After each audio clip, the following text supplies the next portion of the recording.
আসসালামু আলাইকুম প্রিয় শিক্ষার্থী, আমাদের ধারাবাহিক লেকচারে আজকে আমরা বরিশাল বোর্ড 2025 সালে ত্রিকোণমিতিক অনুপাত থেকে এই যে অঙ্কটি এসেছিল এটি আমরা আজকে সমাধান করব। তাহলে আসো দেখি, আমাদের উদ্দীপকে একটা ত্রিভুজ দেওয়া আছে। এই ত্রিভুজের দুইটা কোণ alpha plus beta, alpha minus beta, আর এখানে দুইটি বাহুর মান দেওয়া আছে 2 আর 2√3। হ্যাঁ, তাহলে পি কিউ আর এর একটা ত্রিভুজ, এই ত্রিভুজটা আমাদের এখানে দেওয়া আছে এবং টি এর মান দেওয়া আছে। এবার আসো আমরা ক নম্বর থেকে শুরু করি। ক নম্বরে দেওয়া আছে tan θ = 1/√3 যদি হয় তাহলে cos θ মান কত। তাহলে আমরা এটা কিভাবে করব? ক নম্বর অঙ্কটি দেখো যে দেওয়া আছে এখানে tan θ = 1/√3। এখন তোমার জানা থাকতে হবে যে tan কত ডিগ্রির মান 1/√3। আমরা জানি tan 30 ডিগ্রির মান 1/√3। তাহলে এটাকে আমরা লিখতে পারবো যে 1/√3 জায়গায় আমরা লিখতে পারবো কি tan 30 ডিগ্রি। tan 30 ডিগ্রি, তাহলে থিটার মানটা আমাদের কত আসলো? 30 ডিগ্রি। এভাবে তোমরা আগে কি করবা, যদি এইভাবে মান দেওয়া থাকে তাহলে আগে থিটার মানটা বের করে নিবা। এই থিটার মান বের করা হয়ে গেলে এখানে দেখতে হবে আমাদের কোন অনুপাতটা দেওয়া আছে। আমাদের cos দেওয়া আছে, এটা cos থিটা এর মান বের করতে বলছে। তাহলে এখন এখন cos থিটা সমান আমরা লিখতে পারবো কি, এই যে থিটার মান কত এখানে 30 ডিগ্রি, তাহলে এটা হলো cos 30 ডিগ্রি। এখন cos 30 ডিগ্রি মান কত? cos 30 ডিগ্রি মান হলো √3/2, √3/2। তাহলে এই যে আমাদের cos থিটার মান বের করতে বলছে, আমাদের cos থিটার মান বের হয়ে গেল। এটাই অ্যান্সার, এই এতটুকুই। এবার আসো খ নম্বরে আমরা দেখি যে আলফা এবং বিটার মান বের করতে বলছে। তাহলে আলফা এবং বিটা আমাদের এখানে উদ্দীপকে কোথায় আছে একটু খেয়াল করে দেখো যে আমাদের পি কিউ আর একটি ত্রিভুজ দেওয়া আছে। এই ত্রিভুজের আর যে কোণটি, যে আর পি আর কিউ, এই কোণটির মান দিয়েছে আলফা প্লাস বিটা, আর আর পি কিউ এই কোণটির মান দেওয়া আছে আলফা মাইনাস বিটা। তা এই দুইটা সম্পর্ক থেকে আমরা চেষ্টা করব আলফা এবং বিটার মান বের করে নিয়ে আসতে। তাহলে আসো আমরা শুরু করি।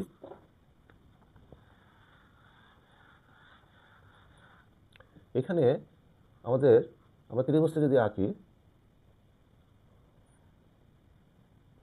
আমাদের এখানে পি কিউ আর, এখানে কিউ কোণটি আমাদের সমকোণ বলা আছে, যে এখানে খ নম্বর অঙ্ক। হ্যাঁ, এখানে আমাদের প্রথম অবস্থায় আমরা লিখবো হলো যে কোণ, যে ত্রিভুজ, আগে ত্রিভুজটা লিখলাম, ত্রিভুজ পি কিউ আর এ কোণ পি কিউ আর সমান হলো এক সমকোণ, এক সমকোণ। হ্যাঁ, আর এইখানে যে কোণটা আমাদের দেওয়া আছে এটা একটাকে আমরা 1, হ্যাঁ, এক সমকোণ। আর এখানে আমাদের আলফা প্লাস বিটা দেওয়া আছে। হ্যাঁ, কোণ পি আর কিউ সমান হলো আলফা প্লাস বিটা, এবং কোণ এই যে এটা পি কোণটা দেওয়া আছে আলফা মাইনাস বিটা, তাহলে আর পি কিউ সমান হলো আলফা মাইনাস বিটা। তা আমাদের এই যে উদ্দীপকের যে ত্রিভুজটা দেওয়া আছে, ত্রিভুজের এই কোণের সম্পর্ক আমাদের এটা দেওয়া আছে, যে আমাদের বলা আছে যে এই যে কিউ কোণটি হলো এক সমকোণ, আর কোণটি আমাদের হলো আলফা প্লাস বিটা, আর পি কোণটি হলো আমাদের আলফা মাইনাস বিটা, আর দুইটা বাহুর মান দেওয়া আছে, এখানে 2 দেওয়া আছে আর এখানে হলো 2√3 এটা দেওয়া আছে। তা এই হলো আমাদের উদ্দীপকে আমাদের এইভাবে মানগুলো দেওয়া আছে। তো এই মান থেকে আমাদেরকে বের করতে বলছে আলফা এবং বিটার মান নির্ণয় করো। তাহলে আলফা এবং বিটার মান নির্ণয় করার জন্য আমাদেরকে যেটা করতে হবে, দেখো এই যে কোণ আর, যেটা আর কোণের সাপেক্ষে এটা হলো আমাদের বিপরীত বাহু, আর এটা হলো আমাদের সন্নিহিত বাহু। বিপরীত বাহু বা আমরা বলি লম্ব, আর হলো সন্নিহিত বাহু বা আমরা বলি ভূমি। তাহলে বিপরীত বাহু বাই সন্নিহিত বাহু এটা হলো ট্যান থিটার অনুপাত। তাহলে আমরা কি জানি, আমরা এখানে জানি, আমরা জানি ট্যান কোণ পি আর কিউ সমান হলো বিপরীত বাহু বাই সন্নিহিত বাহু, তার মানে P Q by Q R এটা। তাহলে এখানে ট্যান পি আর কিউ এটাকে আমরা লিখতে পারি ট্যান আলফা প্লাস বিটা, এই কোণটা হলো আমাদের আলফা প্লাস বিটা। আর এখানে আমাদের পি কিউ এর মান দেওয়া আছে কত? পি কিউ দেওয়া 2√3, আর হলো কিউ আর এর মান হলো 2। তাহলে এই 2 কেটে গেল, তাহলে এখানে আছে √3।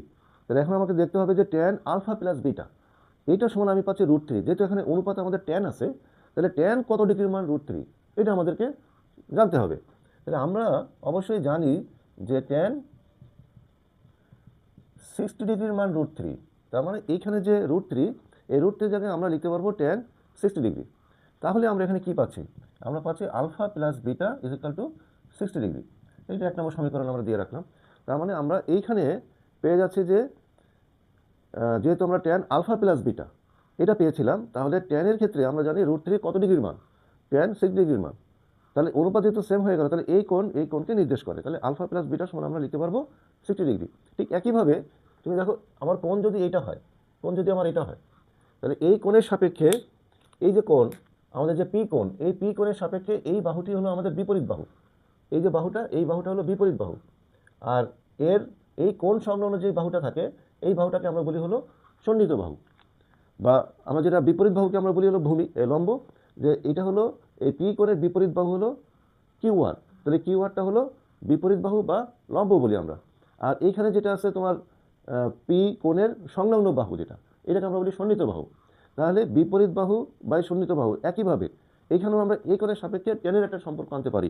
আবার দেখো, এভাবে লেখা যায় যে, আবার আমরা এখানে লিখতে পারি যে ট্যান, আগে কোণটা লিখি, কোণ আর পি কিউ। তাহলে এই যে কোণ, এই কোণের সাপেক্ষে এটা হলো আমাদের বিপরীত বাহু। তাহলে বিপরীত বাহু বাই এটা হলো এই কোণ সংলগ্ন বাহু, যেটাকে আমরা বলি সন্নিহিত বাহু বা ভূমি।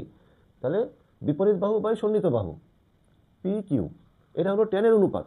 যে ট্যান সমান আমরা কি জানি, এটা আমাদের জানা থাকতে হবে যে ট্যান থিটা হলো বিপরীত বাহু বাই সন্নিহিত বাহু। বিপরীত বাহুকে আমরা লম্ব বলি, আর সন্নিহিত বাহুকে আমরা ভূমি বলি। তাহলে এই যে ট্যানের যে অনুপাত আমরা এখানে আনলাম, ট্যানের অনুপাত এই যে কোণ, এই কোণের সাপেক্ষে এটা হলো আমাদের বিপরীত বাহু। তাহলে বিপরীত বাহু হলো আমাদের কিউ আর, আর হলো এই কোণের সাপেক্ষে এটা হলো আমাদের সন্নিহিত বাহু পি কিউ। এটা পি কিউ। তাহলে বিপরীত বাহু বাই সন্নিহিত বাহু, বিপরীত বাহু বাই সন্নিহিত বাহু হলো আমরা ট্যান যে অনুপাত, ট্যান অনুপাতকে আমরা চিনি।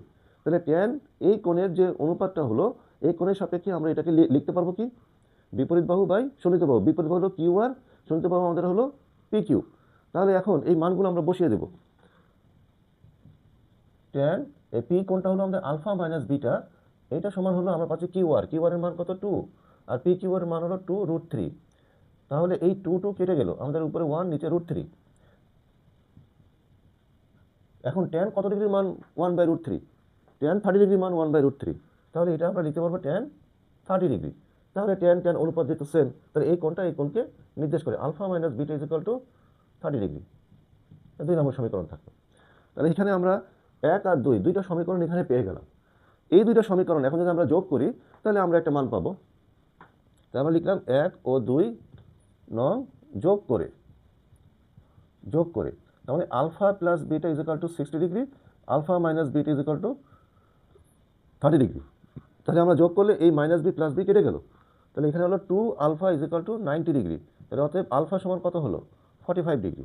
এটা তো আলফার মান এই যে আমরা পেয়ে গেলাম 45 ডিগ্রি। এই মানটা আমরা এখন 1 নং সমীকরণে বসিয়ে দিই। 1 নং সমীকরণে আলফা সমান 45 ডিগ্রি বসিয়ে, তাহলে আলফার মান যদি আমরা এখানে বসাই দিই 45 ডিগ্রি, তার সাথে হলো plus beta is equal to 60 degree. তাহলে বিটা সমান কত হলো? 60 ডিগ্রি মাইনাস 45 ডিগ্রি। 45 ডিগ্রি এই পাশে চলে গেলো, মাইনাস হয়ে গেল। তাহলে বিটা সমান কত হলো? 15। তাহলে এই যে আলফার মান এবং বিটার মান আমাদের এখানে চলে আসছে। তা আমাদেরকে তো আলফা এবং বিটা মান নির্ণয় করতে বলছে। অতএব নির্ণয় মান আলফা সমান হলো 45 ডিগ্রি এবং বিটা সমান হলো 15। এটাই অ্যান্সার। এই খুব একটা কঠিন না। তোমরা খেয়াল করবা যে আমাদের এইখানে যে কোণ দেওয়া আছে, এই যে কোণগুলো আমাদের দেওয়া আছে alpha plus beta, alpha minus beta. তাহলে এই যে কোণ, এই কোণের সাপেক্ষে বাহুগুলোর যে পরিচয়, কোণের সাপেক্ষে বাহুর পরিচয় তোমাদেরকে বুঝতে হবে। যে আমি যদি এই কোণটা নিই, তাহলে এই কোণের বিপরীত বাহু হলো এইটা। তাহলে এই কোণের সাপেক্ষে, যে আর কোণের সাপেক্ষে এটা হলো বিপরীত বাহু, আর এটা হলো সন্নিহিত বাহু। তাহলে এইখানে দেখো বিপরীত বাহু বাই সন্নিহিত বাহু, এই অনুপাতটা হলো ট্যানের অনুপাত। তাহলে ট্যান আমরা আর কোণ, এভাবে আর কোণের সাপেক্ষে পি কিউ হলো আমার এখানে বিপরীত বাহু, আর কিউ আর যেটা, এটা হলো আমার সন্নিহিত বাহু। আর পি কোণের সাপেক্ষে, যে পি কোণ, এই পি কোণের সাপেক্ষে আমাদের এই কোণের সাপেক্ষে হলো এইটা আমাদের বিপরীত বাহু কিউ আর, এটা আমাদের বিপরীত বাহু। আর এই কোণের সাপেক্ষে এই যে বাহুটা, এটা আমাদের সন্নিহিত বাহু পি কিউ। তাহলে ট্যান এই পি কোণের সাপেক্ষে হলো কিউ আর বাই পি কিউ। তাই কোণের হিসাবে চিন্তা করবা যে বিপরীত বাহু এবং সন্নিহিত বাহু, এটা আগে চিহ্নিত করে নিবা। এটা আমরা অনুপাত ট্যানের ক্ষেত্রে আমরা জানি হলো এই হলো বিপরীত বাহু বাই সন্নিহিত বাহু। এই সম্পর্কটা থেকেই আমরা সমীকরণ তৈরি করে নিলাম আলফা প্লাস বিটা এবং আলফা মাইনাস বিটার। এই দুইটা সমীকরণ এখন আমরা যোগ করে দিয়ে আলফার মান বের করলাম। এই আলফার মানটা যে কোনো একটা সমীকরণে বসাই দিলে আমরা বিটার মানটা পেয়ে যাব। এই হলো এই অঙ্ক। তাহলে আসো তাহলে তারপরেরটা দেখি আমরা, এরপরে আমরা গ নম্বরটা সলভ করি। আসো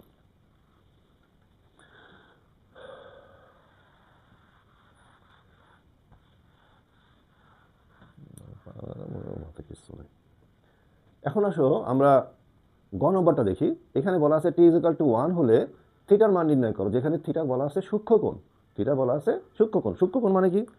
সূক্ষ্মকোণ হলো যে কোণ তোমার 90 ডিগ্রি অপেক্ষা ছোট হবে। তার মানে এখানে আমার 0 ডিগ্রি আর এটা 90 ডিগ্রি, তাই এই লিমিটের মধ্যে যারা থাকবে তারা হলো সূক্ষ্মকোণ। সূক্ষ্মকোণ। তাহলে এই যে সূক্ষ্মকোণ, এখানে যে যতগুলো কোণ আমরা রাখবো প্রতিটা কোণ হলো আমাদের সূক্ষ্মকোণ হবে।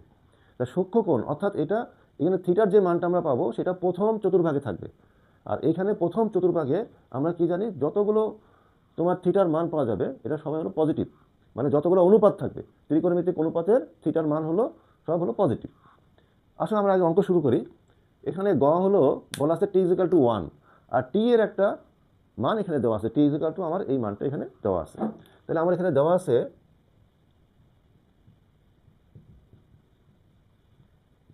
আছে T equal to sine 3 theta plus cos 3 theta. আবার এখানে কি বলা আছে যে টি ইজিক্যাল টু 1। তাহলে আমরা কি লিখতে পারি? টি ইজিক্যাল টু যদি 1 হয় তাহলে টি এর মান যদি এটা হয়, তাহলে অতএব আমরা টি এর জায়গায় টি এর এই মানটি আমরা এখানে বসিয়ে দিয়ে লিখতে পারি যে sine 3 theta plus cos 3 theta is equal to 1, এটা লেখা যায়। টি এর জায়গায় টি এর মানটি আমরা বসিয়ে দিলাম। এখন এটাকে আমরা কি করব, যে কোনো একটা অনুপাতে আনতে হবে। যে কোনো একটা অনুপাতে যদি আমরা আনতে চাই তাহলে সাইনকে হয় কস করতে হবে অথবা কসকে সাইন করতে হবে। তা এটা এখানে সম্ভব হচ্ছে না। যদি স্কোয়ার থাকতো তাহলে সম্ভব হতো। এই কারণে আমরা কি করলাম, প্রথম অবস্থায় উভয়কে বর্গ করে দিলাম। বর্গ করে দিই আসো। তাহলে sine 3 theta plus cos 3 theta, এখানে একটা বর্গ দিয়ে দিলাম। এই যে বর্গ, আমরা কি করলাম, বর্গ করে এখানে এ প্লাস বি এর হোল স্কোয়ারের সূত্র হলো। তাহলে এ প্লাস বি হোল স্কোয়ারের সূত্র আমরা লিখতে পারি এ square plus 2 A B plus B square, এইভাবে লেখা যাবে। এই তাহলে আমরা এ প্লাস বি হোল স্কোয়ারের সূত্রে এটাকে ভেঙে দিলাম। দেওয়ার পরে আমাদের এখানে এই সাইন স্কোয়ার আর এই কজ স্কোয়ার এই দুটো মিলে কী হয়ে গেল, 1 হয়ে যায়। তাহলে এখানে আমরা দিয়ে দিলাম 1 প্লাস 2 সাইন কস, এই 1টাকে আমরা এই পাশে নিয়ে আসি, তাহলে এটা হয়ে গেল -1 ইজিক্যাল টু 0। তাহলে এই প্লাস পাশে উল্লেখ করে দাও যে আমরা এখানে কি কাজটা করছি, সাইন স্কোয়ার আর হলো cos square 3 theta is equal to আমরা 1 লিখছি ফর্মুলা অনুযায়ী। তাহলে এই 1 1 কেটে গেল, আমাদের কি থাকলো যে 2 sine 3 theta cos 3 theta is equal to 0। এখন এই 2টা আবার 0-এর সাথে যাই ডিভাইডেড করে দিলে 0 হয়ে যাবে। তাহলে আমাদের থাকবে কি, আমাদের থাকবে sign 3 theta R cos 3 theta is equal to 0। তাহলে এইখানে আমরা দুইটা উৎপাদক আকারে পেয়ে গেছি, মানে গুণ অবস্থায়। তাহলে এইভাবে পাইলে আমরা লিখতে পারি কি, অতএব হয় সাইন 3 থিটা ইজিক্যাল টু 0 অথবা কস 3 থিটা ইজিক্যাল টু 0, এভাবে লেখা যায় যে কস 3 থিটা ইজিক্যাল টু, যেহেতু এই দুইটা আমাদের যে উৎপাদক বা গুণ অবস্থায় যে থাকবে, এই দুইটা গুণ অবস্থায় থাকা উৎপাদকগুলো হয় যে কোনো একটা সমান 0 হবে অথবা উভয় 0 হতে পারে। সেই হিসেবে আমরা কি লিখি যে সাইন এই যে 3 থিটা এটা 0 হতে পারে অথবা এটাও 0 হতে পারে। তাহলে এইখানে তোমাকে জানতে হবে সাইন কত ডিগ্রির মান 0, সাইন কত ডিগ্রির মান 0। তাহলে আমরা কি জানি যে sine 3 theta is equal to sine 0 ডিগ্রির মান 0। তাহলে সাইন 0 ডিগ্রির মান 0, তাহলে এখানেও সাইন অনুপাত সেম। তাহলে আমরা বলতে পারি কি 3 থিটা ইজিক্যাল টু 0 ডিগ্রি। তাহলে থিটা সমান কি হলো, 0 ডিগ্রি হলো। এখানে আসো, এখানে কস কত ডিগ্রির মান 0, আমরা জানি হলো কস 90 ডিগ্রির মান 0। কজের ক্ষেত্রে কস হলো 90 ডিগ্রির মান 0। তাহলে কস একই অনুপাত, অতএব আমরা লিখতে পারবো এই 3 থিটা ইজিক্যাল টু 90 ডিগ্রি। তাহলে 3 দিয়ে যদি আমরা 90 ডিগ্রিকে ডিভাইডেড করি তাহলে কত আসে? অতএব থিটা সমান আসে হলো 30 ডিগ্রি। এই অঙ্কটি হয়ে গেল।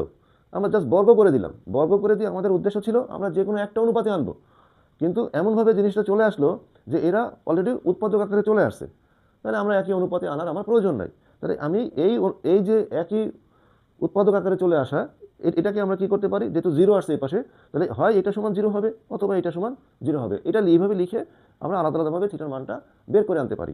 আর আরেকটা ব্যাপার হলো, এখানে 3 থিটা থাকা অবস্থায় আমরা এটাকে বলতে পারতাম যে এটা আরও, এই যে তোমার ফার্স্ট কোয়াড্রেন্ট যেটা, অর্থাৎ প্রথম চতুর্ভাগ ছাড়াই সে পরবর্তী চতুর্ভাগে সে চলে আসতে পারতো, কিন্তু আমরা এটা দেখবো না, কারণ আমাদের এখানে যেহেতু বলা আছে থিটা সূক্ষ্মকোণ, তা সূক্ষ্মকোণের বিচারে যে মান আসে সেই মানটা আমরা নিয়ে আসবো। তাহলে এখানে থিটা আমার 0 ডিগ্রি আসছে, 0 ডিগ্রি তো আর সূক্ষ্মকোণের মধ্যে পড়ে না। সূক্ষ্মকোণের হিসাব হলো, সূক্ষ্মকোণ হলো 0 ডিগ্রি অপেক্ষা বড় হতে হবে। সূক্ষ্মকোণ যেটা, তোমরা এটা মাথায় রাখবা যে সূক্ষ্মকোণ হলো 0 ডিগ্রি অপেক্ষা বড়, আর হলো 90 ডিগ্রি অপেক্ষা ছোট। এই কোণটাকে আমরা বলি হলো সূক্ষ্মকোণ। তো এখানে তো 0 ডিগ্রি সমান চলে আসছে, তাহলে এটা সূক্ষ্মকোণ না। তাহলে এটাকে আমরা লিখবো যে এটি গ্রহণযোগ্য নয়, ইহা গ্রহণযোগ্য নয়। কারণ কি? কারণ হলো থিটা সূক্ষ্মকোণ, এই কারণে এটা গ্রহণযোগ্য না। তাহলে আমরা থিটার মান শুধু পাচ্ছি হলো 30 ডিগ্রি। তাহলে অতএব নির্ণেয় মান থিটা সমান হলো 30 ডিগ্রি। এই তাহলে এটাও আমাদের খুব একটা কঠিন ছিল না।